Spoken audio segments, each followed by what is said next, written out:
Hola, buenas, ¿qué tal estás? Espero que estés estupendamente y quiero darte la bienvenida a este segundo vídeo de la serie de fundamentos de la programación orientada a objetos en C#.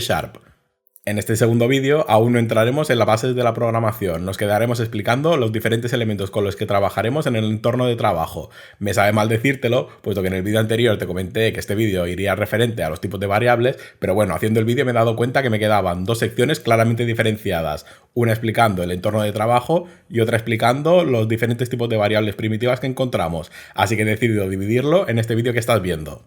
He tomado esta decisión porque, como te comenté en el vídeo introductorio y en el vídeo anterior, me gustaría que tanto los conceptos como las bases que van a fomentar este curso estén lo más claros posible, y he preferido hacer un vídeo aposta explicando los entornos de trabajo, y así en el próximo vídeo podemos empezar directamente explicando los tipos de variable primitiva. Y esta división no ha sido algo trivial, puesto que, como verás en este vídeo, explicaremos los diferentes elementos con los cuales estaremos trabajando cuando programemos en C#, como pueden ser, por ejemplo, las soluciones, los proyectos, las dependencias entre los proyectos, y explicaremos el punto de entrada de las aplicaciones. Además, también aprovecharé este vídeo para explicar los diferentes modos de ejecución que encontramos, así como podemos debuguear o depurar la aplicación para revisar los valores de ciertas variables. Así que venga, hecha la introducción inicial, vamos a explicar los entornos de trabajo y los diferentes elementos que lo componen. Yo soy Wilk, esto es Wilk's Playground y empezamos.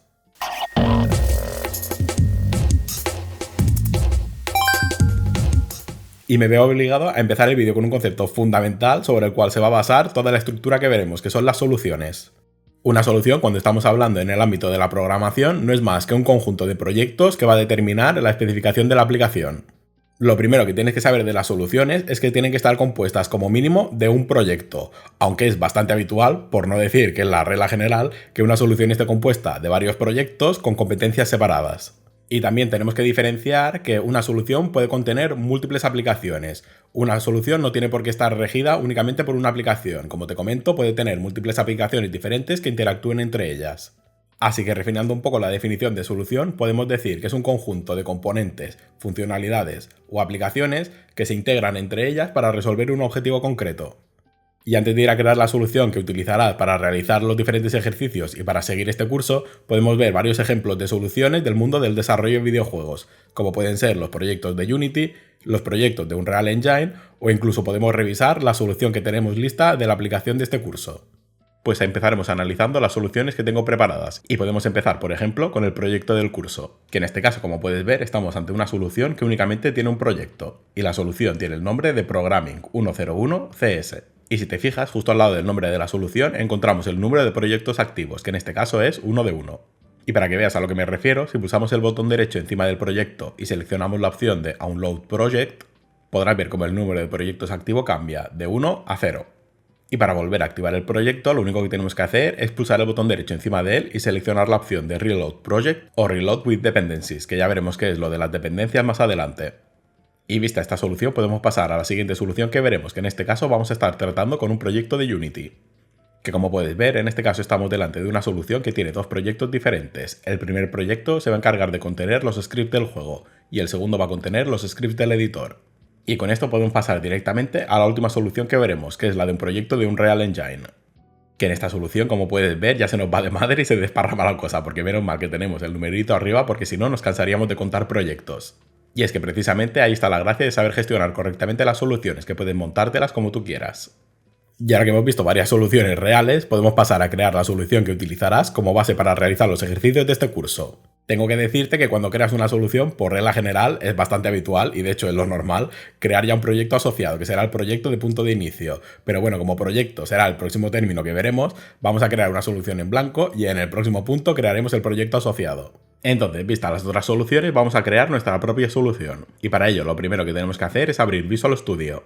Y en este caso no seleccionaremos la opción de Continue Without Code, seleccionaremos la opción de Create New Project. Aunque ya os digo que el texto del botón es muy acertado, puesto que en este caso no estaremos creando ningún proyecto, vamos a crear una solución vacía. Pero bueno, aclarado esto, vamos a pulsar sobre el botón, lo que nos llevará al listado de plantillas disponibles para crear un nuevo proyecto, o solución en nuestro caso. Y aquí, aparte de tener un montón de filtros para buscar exactamente la plantilla que nos interese, tenemos una sección arriba que es el buscador, que utilizaremos para buscar la plantilla de Blank Solution, que, como puedes suponer, será la plantilla que utilizaremos para crear una solución vacía. Cuando la encuentres, para continuar puedes pulsar doble clic encima de la plantilla o seleccionarla y pulsar el botón de Next. lo que nos llevará a la pantalla final de creación del proyecto o solución en nuestro caso, donde tendremos que especificar el título de la solución y dónde estará ubicada.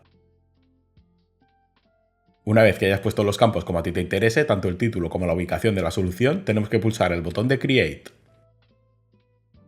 Y habiendo hecho esto, ya tenemos una solución en blanco que está lista para ir llenándola de los proyectos que necesitemos. Así que el próximo punto que tenemos que tratar es explicar exactamente qué es un proyecto. Podemos definir un proyecto como la implementación de una funcionalidad compleja o la agrupación de componentes o funcionalidades relacionadas. Y para que lo entiendas un poco mejor y dejarnos de definiciones tan técnicas o tan específicas, puedo decirte un ejemplo. La implementación de una página web puede estar organizada, por ejemplo, en 3 proyectos diferentes. El primer proyecto que se encargue de la propia página web, el segundo proyecto independiente que se encargue de la especificación lógica de esta página web y un tercer proyecto que se encargue de la gestión de la base de datos. Estructura que además es bastante habitual en el mundo del desarrollo de software, puesto que nos da pie a la especificación de otro término que es la separación de competencias. De esta manera tenemos un proyecto que únicamente se encarga de gestionar la página web, otro proyecto que se encarga de la parte de back, es decir, la parte lógica de la página web, y un proyecto adicional que se encarga de la gestión de la base de datos. Y aunque en este curso únicamente trabajaremos con una solución que va a contener un solo proyecto, tienes que saber que la creación y la estructuración de las soluciones más complejas en varios proyectos es más complejo de lo que puede parecer y que te va a llevar años de experiencia en el sector saber cómo hacerlo correctamente, puesto que los proyectos tienen una cosa llamada dependencia entre proyectos, que será el próximo término que veremos. Y es que precisamente la estructuración de las soluciones en varios proyectos se basa sobre todo en la dependencia entre estos. Y es que podemos decir que un proyecto depende de otro cuando utiliza cierta funcionalidad o cierta estructura definida en ese proyecto. Y volviendo al ejemplo que hemos visto antes con los diferentes proyectos que conforman una página web, podemos decir que la página web tiene dependencia de la parte de back y la parte de back tiene dependencia directa al proyecto de la base de datos. Y podemos seguir de nuevo con el ejemplo de la página web, puesto que me viene de perlas, para establecer el flujo entre estas dependencias. Por ejemplo, con un caso concreto muy habitual, donde la parte de front, es decir, la página web, hace una llamada a back para obtener ciertos artículos, y a su vez back hace una llamada a la base de datos para obtener estos artículos de la base de datos. Y una vez que la base de datos haya obtenido toda la información necesaria, va a hacer el flujo a la inversa. La base de datos le va a devolver la información a la parte de back, que la va a procesar como requiera, y la parte de back le va a devolver la información procesada a la página web para que pueda mostrarla al usuario. Y esto que al principio puede parecer tan lioso, que si soluciones, que si proyectos, que si dependencias y tal, es precisamente el punto por el cual he decidido dividir el vídeo que tenía pensado inicialmente en este que estás viendo y en el siguiente. Y es que el tema de las dependencias es algo que se tiene que tener clarísimo, incluso antes de empezar a programar, porque una cosa que tienes que tener siempre presente es que hay una restricción importantísima que tienes que cumplir siempre, que es evitar las dependencias circulares. Podemos definir el término de dependencia cíclica o dependencia circular cuando ocurre la siguiente situación, y es que un proyecto dependa directa o indirectamente de un segundo proyecto y que a su vez este segundo proyecto dependa directa o indirectamente del primer proyecto. Y esto que explicado así puede parecer tan lioso, se puede ver de manera clarísima con el siguiente gráfico, donde se puede ver de manera visual la relación de dependencias entre varios proyectos y se ve claramente un ciclo de dependencias, y en este caso obtendremos o un error de compilación o un error de ejecución según requiera. Y es que precisamente para evitar este tipo de situaciones es que es tan importante tener claro qué es un proyecto, cómo va a actuar con las diferentes dependencias entre otros proyectos y lo importante que es que sepas estructurar correctamente tus soluciones. Y habiendo hecho esta pedazo de introducción de qué es un proyecto, vamos al editor y vamos a crear nuestro primer proyecto para nuestra solución vacía. Pues ha llegado la hora de crear nuestros primeros proyectos. Partiremos de la misma solución vacía que creamos en el paso anterior, y para añadir un nuevo proyecto lo único que tenemos que hacer es pulsar el botón derecho encima del campo Solution de la sección del Solution Explorer, ir a la sección de Add y seleccionar la opción de New Project, lo que nos abrirá exactamente el mismo modal que vimos antes. Y en este caso, utilizando de nuevo el buscador, buscaremos la plantilla Console App. Y para filtrar más los resultados seleccionaremos los siguientes filtros. En el primer dropdown seleccionaremos C#. En el segundo, Windows. Y en el tercero, Console. Lo que debería dejarte únicamente con dos plantillas existentes. Una que es Console App y la otra que se llama exactamente igual, pero entre paréntesis tiene el texto .NET Framework, que en este caso será el primer proyecto que crearemos. Así que vamos a seleccionarlo y pulsaremos el botón de Next. Y a este primer proyecto lo llamaremos Console Framework. Y ya te adelanto que este proyecto lo vamos a acabar eliminando, pero bueno, lo utilizaré para mostrarte el punto de entrada de los proyectos y cómo podemos establecer uno u otro proyecto como proyecto de inicio. Así que dicho esto y teniendo el nombre establecido, podemos pulsar el botón de Create. que como puedes ver habrá creado el proyecto para nuestra solución. Y aparte de crear el proyecto, si te fijas en la sección del Solution Explorer nos ha creado un fichero con el texto de program.cs, que se trata de la declaración de la clase program, que ya veremos qué es eso mucho más adelante, pero bueno, vamos a abrir el fichero para ver exactamente la estructura que tiene. Y de aquí lo que me interesa, y que por eso hemos creado este tipo de proyecto, es el método main que puedes ver, que será el punto de entrada de la aplicación. Lo que quiere decir que cuando arranques o ejecutes este proyecto, lo primero que va a hacer es pasar por aquí. Y visto este método, que era lo que me interesaba explicar, vamos a crear el proyecto final pulsando el botón derecho encima de la solución de nuevo, yendo a la sección de Add y seleccionando de nuevo la opción de New Project. Y en este caso pulsaremos doble clic encima de la plantilla de Console App, sin el paréntesis. Proyecto que llamaremos Console a secas. Y pulsaremos el botón de Next. Y luego Create. Y una vez creado el proyecto, como puedes ver, también encontramos un fichero llamado program.cs, pero en este caso no estamos delante de una declaración de una clase. Y tampoco encontramos el método main, puesto que esta de aquí es una de las novedades de las nuevas versiones de .NET, que han embebido directamente el inicio de la aplicación en este fichero. Así que en este caso, al arrancar esta aplicación, va a pasar directamente por aquí. Y ahora que tenemos dos proyectos de aplicación de consola, te voy a enseñar cómo podemos establecer un proyecto u otro como proyecto de inicio. Y es que en la sección de Solution Explorer, si te fijas, uno de los dos proyectos está en negrita y el otro no. Y el proyecto en negrita indica cuál será el proyecto que se iniciará cuando arranque la aplicación. Y en este caso, como puedes ver, como ya teníamos creado el proyecto anterior, va a ser el que se arranque cuando inicie la aplicación. Y si queremos cambiar al nuevo proyecto, lo único que tenemos que hacer es pulsar el botón derecho encima del nuevo proyecto y seleccionar la opción de Set as Startup Project. Lo que va a hacer que el texto de este proyecto pase a estar en negrita y el otro no. Ya habiendo hecho esto, ya podemos eliminar tranquilamente el proyecto anterior. Para eliminarlo, lo único que tenemos que hacer es seleccionarlo y pulsar el botón de Delete.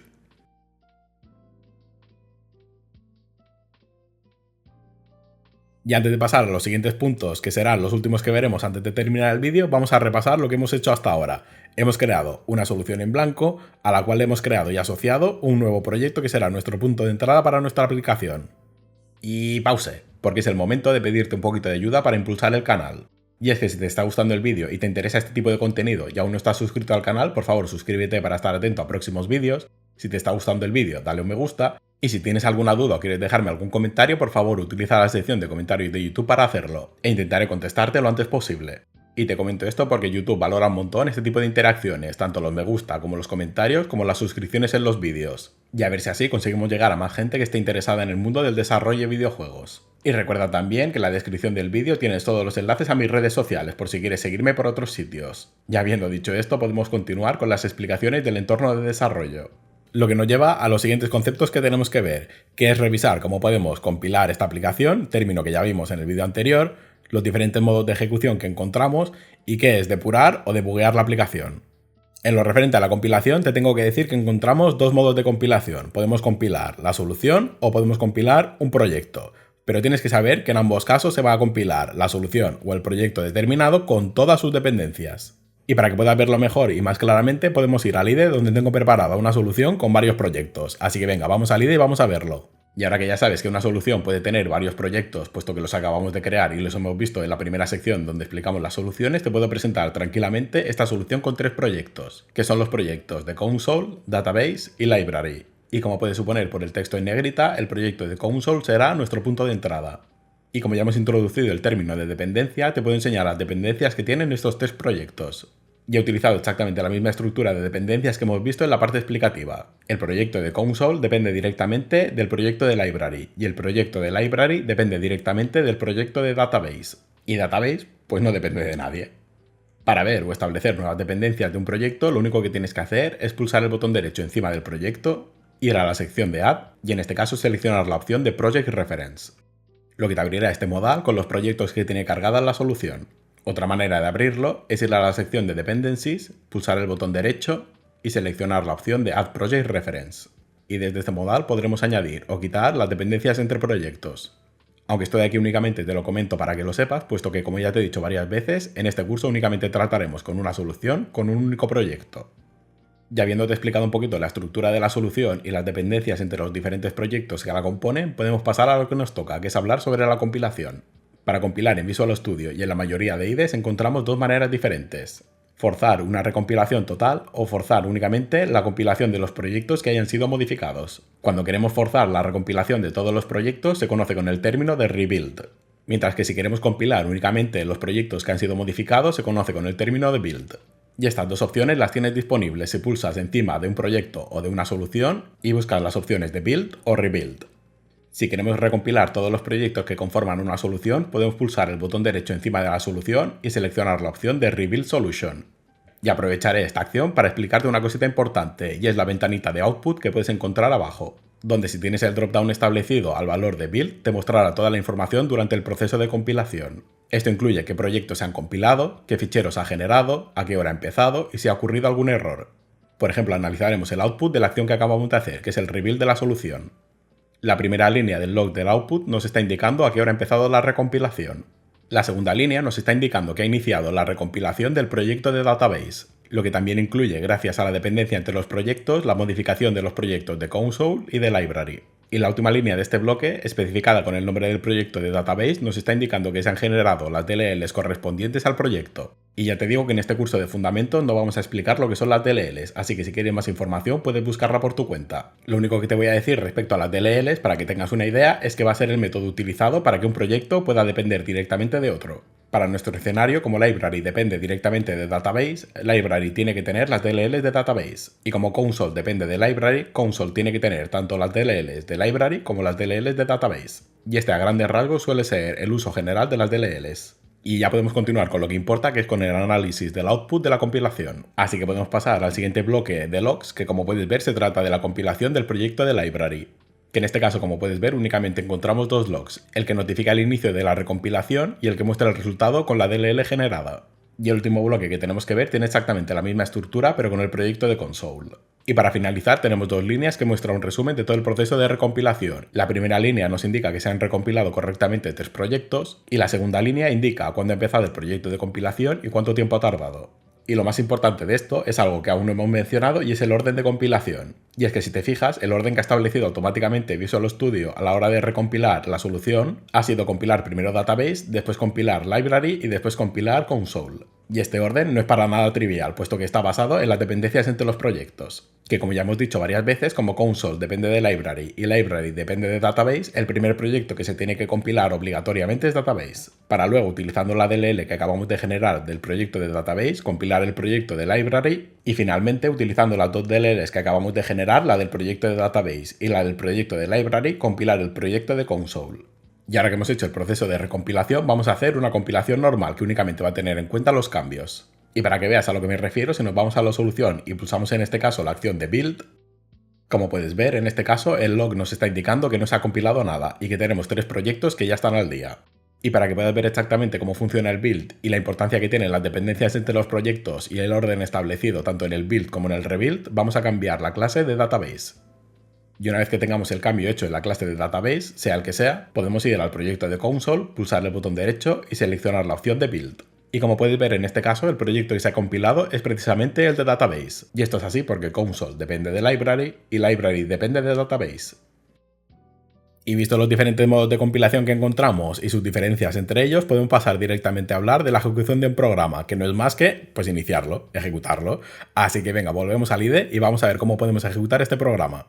Y para explicar los diferentes modos de ejecución podemos utilizar la solución que hemos creado antes. Como ya he explicado en los ejemplos anteriores, el proyecto que esté establecido como Startup Project será el proyecto que se encargará de ejecutar la aplicación. En nuestro caso y con el escenario que tenemos, al iniciar la aplicación, es decir, al ejecutarla, se iniciará el proyecto de console, el cual únicamente tiene una instrucción que es console write line hello world. Así, con inglés de Harvard. Y lo que va a hacer esta instrucción, aunque es bastante autoexplicativa, es mostrar una línea por consola que va a contener el texto de hello world. Así que para verlo podemos ir a la sección de arriba de Visual Studio y pulsar el botón de play. Y como puedes ver, exactamente eso es lo que ha pasado. Nos ha abierto una consola, que es la aplicación que tenemos configurada, y va a mostrar el texto de Hello World.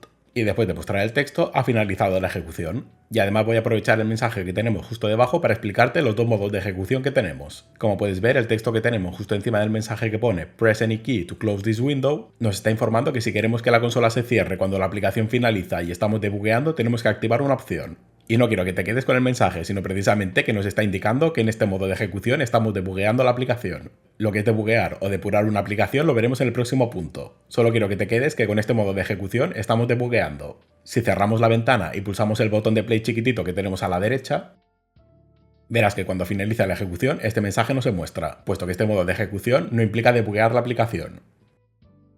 Y ahora que ya sabemos los diferentes modos de ejecución que tenemos y cómo podemos establecer un proyecto como proyecto inicial a la hora de arrancar la aplicación, podemos ver el último término que veremos, que es el término de debug o de depuración.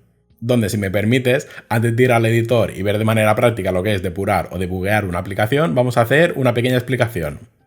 Y es que hay gente que tiene el concepto de debug un poco distorsionado o desenfocado. Y es que debuguear una aplicación no es solo ejecutar instrucción a instrucción el conjunto de instrucciones que la conforman o revisar el valor de las variables. Debuguear una aplicación es muchísimo más. Porque efectivamente, mientras estamos debugueando una aplicación, podemos ejecutar la aplicación línea a línea, podemos revisar el valor de las variables, pero como te comento podemos hacer muchísimas más cosas, como puede ser ejecutar directamente algunos comandos utilizando la línea de comandos inmediatos. Podemos revisar el valor de las variables dado cierto punto de la ejecución.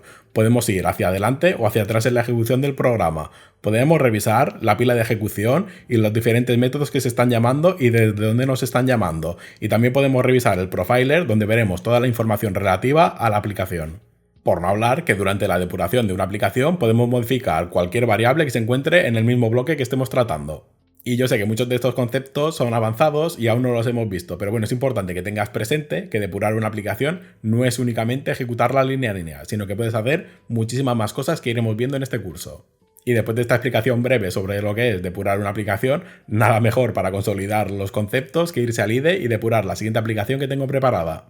Pues ha llegado la hora de aprender a debuguear una aplicación. He utilizado el mismo proyecto que en el caso anterior, pero he añadido un par de instrucciones más para que no sea más fácil ver exactamente qué es lo que está ocurriendo. Y aunque no voy a entrar muy en detalle en lo que hace exactamente cada instrucción, vamos a iniciar el programa y vamos a ver cuál es el resultado. Que es muy parecido a lo que hemos visto antes, pero con más contenido. Entonces, visto el programa que tenemos establecido, vamos a empezar a introducir los términos relativos al debug. Y el primer concepto que tenemos que ver es sin duda el concepto de breakpoint, que lo que va a generar, como su propio nombre indica, es un punto de rotura de la ejecución. En otras palabras, se va a parar de ejecutar la aplicación y vamos a poder controlarla manualmente. Para insertar un punto de breakpoint lo podemos hacer de dos maneras diferentes, o pulsando el botón derecho encima de la instrucción, yendo a la sección Breakpoint y seleccionar la opción Insert Breakpoint, o yendo a la sección que encontramos justo a la izquierda del número de la línea y en la instrucción donde queramos establecer el breakpoint pulsar el botón izquierdo del ratón. Y para hacer esto podemos ver el primer shortcut que veremos en este curso. Y es que si colocamos el cursor de texto en la instrucción que queramos y pulsamos el botón F9 va a hacer exactamente esta acción. Tienes que tener en cuenta pero que estos breakpoints únicamente se pueden poner en las instrucciones, no se pueden poner ni en los comentarios ni en las líneas en blanco. Entonces, habiendo establecido el primer breakpoint, podemos iniciar de nuevo la aplicación. Y como puedes ver, al llegar a la instrucción que tenía que ejecutar se ha parado. Y es aquí precisamente donde empieza la fiesta del debug, y podemos hacer casi todo lo que queramos. Con el shortcut F10 ejecutaremos la instrucción en la cual estemos y pasaremos a la siguiente. Si colocamos el cursor encima de las variables, que ya veremos qué es eso en el próximo vídeo, podremos ver su valor. Y si pulsamos encima de su valor, en la mayoría de casos podremos modificarlo. Otra cosa bastante habitual que se suele hacer con el valor de las variables es pinear el valor directamente en el editor para que cuando hay algún cambio se notifique visualmente. Y no sé si te has fijado, pero al entrar en modo de debug, la estructura de las ventanas del IDE ha cambiado. Y en la sección que encontramos abajo a la izquierda, donde pone autos, podemos ver todas las variables declaradas en este bloque. Y podemos aplicar exactamente los mismos conceptos que acabamos de ver. Podemos revisar tanto el valor como modificarlo. Otra cosa que podemos hacer es arrastrar el punto de ejecución a otra instrucción. Lo único que tienes que tener en cuenta para esto es que la instrucción se tiene que encontrar en el mismo bloque, y pulsando de nuevo el botón de F10 se va a volver a evaluar la instrucción. Otras cosas interesantes que podemos hacer es ir a las ventanas que encontramos abajo a la derecha y seleccionar la opción de Immediate Window, ventana desde la cual podremos ejecutar algunas instrucciones para modificar el entorno actual, como por ejemplo mostrar mensajes por consola que no teníamos establecidos antes en la ejecución, o incluso cambiar el valor directamente de las variables. Y en la sección de la derecha también, como puedes ver, encontramos un profiler que nos va a indicar cuánta memoria está ocupando la aplicación y cuánto porcentaje de la CPU tiene ocupada. Y más o menos estas son las acciones que tenemos que ver en referencia al debug, que ya te voy diciendo que hay muchísimas más cosas que podemos hacer, pero bueno, poco a poco. Una vez que hayamos revisado todo lo que queríamos revisar o haber hecho los cambios que queríamos hacer, lo único que tenemos que hacer es pulsar el botón F5. Y para quitar los puntos de debug, lo único que tenemos que hacer es ir a la línea donde tengamos el punto de debug y volver a pulsar el shortcut F9. O también podemos pulsar en la bolita que aparece a la izquierda. Y si nos queremos cargar todos los shortcuts del proyecto, podemos ir a la sección de arriba que pone Debug y seleccionar la opción de Delete All Breakpoints. Y con este punto termino con los 3 conceptos principales que tenía previstos ver en este vídeo, que es compilación, ejecución y depuración, que ya sé que mezclan muchos conceptos que aún no hemos visto, pero bueno, no te preocupes porque con el tiempo y con este curso y realizando los ejercicios le vas a pillar el truquillo. Entonces, habiendo visto todos estos conceptos, solución, proyecto, compilación, ejecución y depuración, podemos empezar con el cierre de este segundo vídeo explicativo de la serie de fundamentos de la programación orientada a objetos en C#. Vídeo que, como te he dicho en la introducción, no tenía pensado hacerlo de manera separada, pero que, como has podido ver, hay temario suficiente para hacer 1, 2 o incluso 3 vídeos. Pero bueno, creo que con esta primera aproximación ya tenemos las bases suficientes para ahora sí en el próximo vídeo hablar sobre los diferentes tipos de variables primitivas que encontramos. Y además así le he podido dedicar el tiempo necesario a explicar los conceptos que me parecen fundamentales para esta serie y para trabajar en cualquier entorno de programación, como es la compilación, la creación de proyectos y soluciones, las dependencias entre ellos y lo que es ejecutar y depurar un programa, conceptos que, como puedes suponer, son exactamente iguales en todos los lenguajes que comparten el mismo paradigma. Así que si has llegado hasta aquí, ya sabes que, como te digo siempre, muchísimas gracias por ver el vídeo completo, espero que te haya gustado, espero que hayas aprendido algo nuevo, que te haya entretenido un poco, nos vemos en el próximo vídeo, ahora sí que sí, hablando de los diferentes tipos de variables primitivas que encontramos, y chao.